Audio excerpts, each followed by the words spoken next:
ओम शांति। 13 तारीख की वाणी है। मीठे बच्चे, तुम बाप के पास आए हो अपनी जीवन हीरे समान बनाने। बाप की याद से ही ऐसी जीवन बनेगी। प्रश्न है, नई दुनिया में उच्च पद के लिए कौन सा एक मुख्य पुरुषार्थ करना है। बाबा कहते, मीठे बच्चे, जिन पुराने संबंधियों ने इतना दुखी किया, अब उनके मोह जाल से बुद्धि को निकाल एक मुझे याद करो। उनके साथ रहते भी मन को मेरे में लगाओ। मन मना भव का मंत्र सदा याद रखो तो तुम नई दुनिया में उच्च पद पाएंगे। गीत बजा है, तूने रात गवाई सोए के, दिवस गवायो खाए। जैसे बच्चों को सभी शास्त्रों का सार समझाते हैं, वैसे इन गीतों का भी सार तुमको समझाते हैं। वही सबका रूहानी बाप रूहानी बच्चों को ब्रह्मा तन से बैठ समझा रहे हैं। बाप समझाते हैं, हे बच्चों, तुम जानते हो हमारा हीरे जैसा जन्म बन रहा है। बाप के पास आते ही हो हीरे जैसा जन्म बनाने। हीरे जैसा जन्म कहा जाता है स्वर्गवासियों को। कौड़ी जैसा जन्म है नरकवासियों का। तुम संगम युग को भी जान चुके हो। हम अभी संगम युगी वासी हैं। यह संगम युग सबके लिए कल्याणकारी है। इस संगम युग में ही सर्व की गति सद्गति होती है। कौन करते हैं परम धाम से आने वाला मुसाफिर। वह मुसाफिर है ना, तुम मुसाफिर नहीं हो, तुम आकर जाते नहीं हो। बाप कहते हैं, मैं पुरानी दुनिया में आकर फिर लौट जाता हूँ। बच्चे जानते हैं, यह सेवा करने वाला सिर्फ एक मुसाफिर है, जो आकर हम बच्चों की बड़ी सेवा करते हैं। ऐसी सेवा और कोई कर न सके। सेवा के लिए ही पुकारते हैं कि आकर हम पतितों की सेवा करो। बाप भी कहते हैं, हम बच्चों की सेवा में आए हैं। भक्ति भी पहले बहुत अच्छी होती है, जैसे स्वर्ग पहले बहुत अच्छा होता है, फिर आहिस्ता आहिस्ता कला कम होती जाती है। भक्ति शुरू होती है तो पहले पहले शिव के पुजारी बनते हैं। आधा कल्प कोई पूजा होती नहीं, फिर भक्ति मार्ग शुरू होता है और दूसरे धर्म भी शुरू होते हैं। इतनी भक्ति और कोई कर नहीं सकते। पूरा आधा कल्प भक्ति चलती है। यह भी तुम बच्चे जानते हो कि बाप जो सबको खास भारत की सद्गति देते हैं, स्वर्ग का मालिक बनाते हैं, वही दूर देश का मुसाफिर आया हुआ है हम बच्चों को फिर से स्वर्ग की बादशाही देने। वर्षा भी कितना जबरदस्त है, परंतु एक भी बात किसकी बुद्धि में नहीं बैठती है। और भी जो भी मठ पंथ धर्म आदि हैं, वो हमारे भक्ति के समय स्थापन होते हैं। पहले पहले हमारा कितना छोटा फूलों का झाड़ था, रूहानी गार्डन था। तुम चैतन्य फूल थे। इनको कहा जाता है फूलों का बगीचा। फिर वही कांटों का बगीचा होता जाता है। इस समय सब कांटे बन गए हैं। फिर कांटों से फूल कैसे बनना है, सो बाप बैठ समझाते हैं, एक दो को दुख देना कांटा लगाना है। Student life is the best कहा जाता है, वह बहुत अच्छी होती है। बच्चे बच्चियां बड़ी खुशी में पढ़ते रहते हैं। शादी की और एक दो को कांटा लगाना शुरू किया। सतयुग में कोई कांटा नहीं लगाते। अभी तुम फिर फूल बनते हो। तुम जानते हो भारत स्वर्ग था तो कितने अपार सुख थे। सोने की खानियाँ थी, अभी वह खाली हो गई हैं। फिर तुमको सोना भरपूर मिलेगा। भारत में ही सोने हीरे जवाहरात की खानियाँ थी।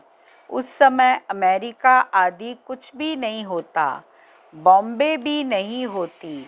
वंडर है ना, कलयुग के अंत में कुछ भी सोना देखने में नहीं आता। फिर सतयुग आदि में इतनी सोने की खानियाँ भरतू हो जाती हैं, सोने के महल बन जाते हैं। वंडर है ना, वहाँ खानियों से कितना ढेर सोना निकालते हैं। जैसे यहाँ मिट्टी की ईंटें बनती हैं, वैसे वहाँ सोने की ईंटें बनती हैं।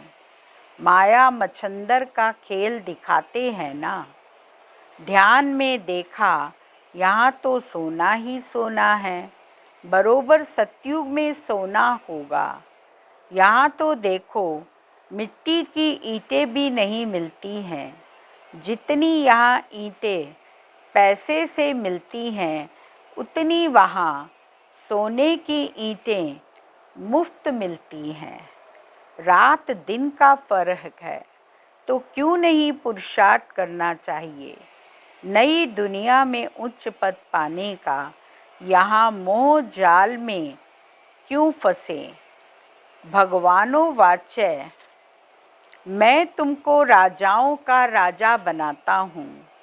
बहुत दान पुण्य करने से कोई को अल्पकाल का सुख मिलता है। राजाओं के पास जन्म ले,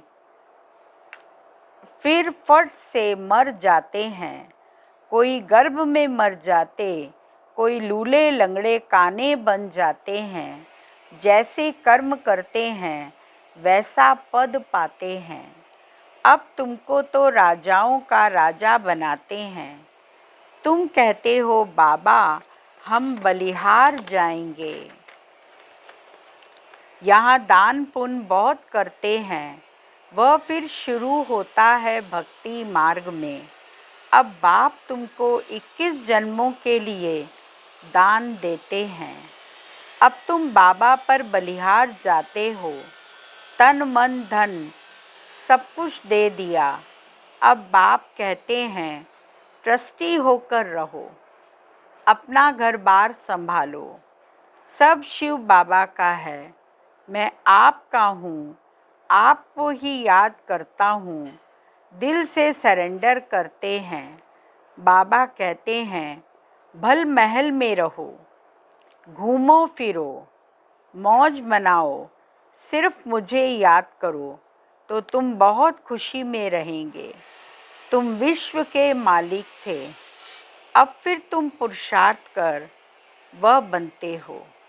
बाप समझाते हैं मीठे मीठे बच्चों, इस योग बल से ही तुम विकर्मा जीत बनेंगे। बाप की याद से तुम विश्व के मालिक बनते हो। अच्छा, मीठे मीठे सिकिलदे बच्चों प्रति माता पिता बाप दादा का याद प्यार और गुड मॉर्निंग। रूहानी बाप की रूहानी बच्चों को नमस्ते और रूहानी बच्चों की रूहानी बाबा को याद प्यार गुड मॉर्निंग नमस्ते। मुख्य सार है पहला पॉइंट, राजाई पद पाने के लिए बाप पर पूरा पूरा बलिहार जाना है। तन मन धन सब समर्पण कर ट्रस्टी होकर रहना है। विकर्मा जीत बनने का पुरुषार्थ करना है। दूसरा पॉइंट है, याद में ही कमाई है, इसीलिए निरंतर याद में रहने का पुरुषार्थ करना है। ऐसा रूहानी फूल बनना है जो फूलों की दुनिया का अधिकारी बन जाए। अंदर में कोई भी कांटा न रहे। वरदान है, एक बाप में सारे संसार का अनुभव करने वाले बेहद के वैरागी भव। बेहद के वैरागी वही बन सकते जो बाप को ही अपना संसार समझते हैं। जिनका बाप ही संसार है वह अपने संसार में ही रहेंगे, दूसरे में जाएंगे ही नहीं, तो किनारा स्वतः हो जाएगा। संसार में व्यक्ति और वैभव सब आ जाता है। बाप की संपत्ति सो अपनी संपत्ति, इसी स्मृति में रहने से बेहद के वैरागी हो जाएंगे। कोई को देखते हुए भी नहीं देखेंगे, दिखाई ही नहीं देंगे। स्लोगन है, पावरफुल स्थिति का अनुभव करने के लिए एकांत और रमणीकता का बैलेंस रखो। अव्यक्ति इशारा है, जैसे किला बांधा जाता जिससे प्रजा किले के अंदर सेफ रहे। एक राजा के लिए कोठरी नहीं बनाते, किला बनाते हैं। आप सभी भी स्वयं के लिए, साथियों के लिए, अन्य आत्माओं के लिए ज्वाला रूप याद का किला बांधो। याद के शक्ति की ज्वाला हो तो हर आत्मा सेफ्टी का अनुभव करेगी। ओम शांति।